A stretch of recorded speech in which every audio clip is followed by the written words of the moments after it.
years ago, we saw the influence of special interest groups dramatically in the 2010 election help elect the supermajority Republicans in the legislature and 5-0 on the executive council.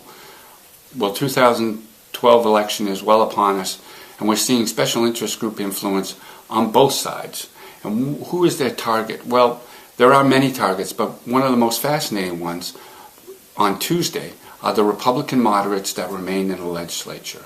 There are folks on both the right and the left trying to influence Republican primary voters to either reject or support these Republican moderates.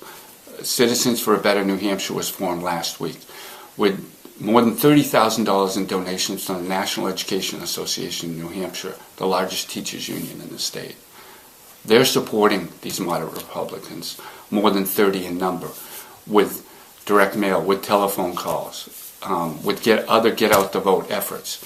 And we certainly saw that with Republicans for Freedom and Equality, who are supporting more than 42 candidates, or incumbents, I should say, 42 incumbents for the legislature, the House, and one Republican state legislator running for the state Senate, John Regan, who support the same-sex marriage law.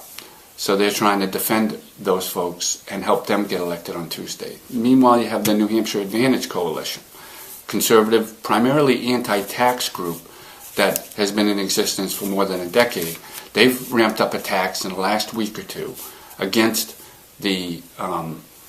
those moderate Republicans, whether it's Karen Hutchinson in Londonderry and others like her, Frank Amiro, the former state representative from Londonderry, who's also trying to get a seat back, and Dick Green, former state senator, running again for his old seat now that Fenton Groen, the Rochester Republicans, is not seeking a second term.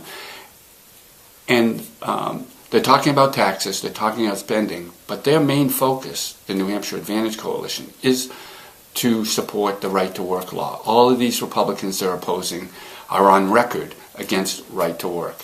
And you also have the New England Right-to-Work campaign that promised, essentially, that people who voted against right-to-work and denied Speaker Bill O'Brien his attempt to override Governor Lynch's veto, they would feel the revenge for that vote at the ballot box. So the New England Right-to-Work campaign is involved as well. And naturally, you have organized labor that in their own get-out-the-vote efforts are trying to support some of these moderate Republicans who oppose right-to-work. It's a fascinating battle.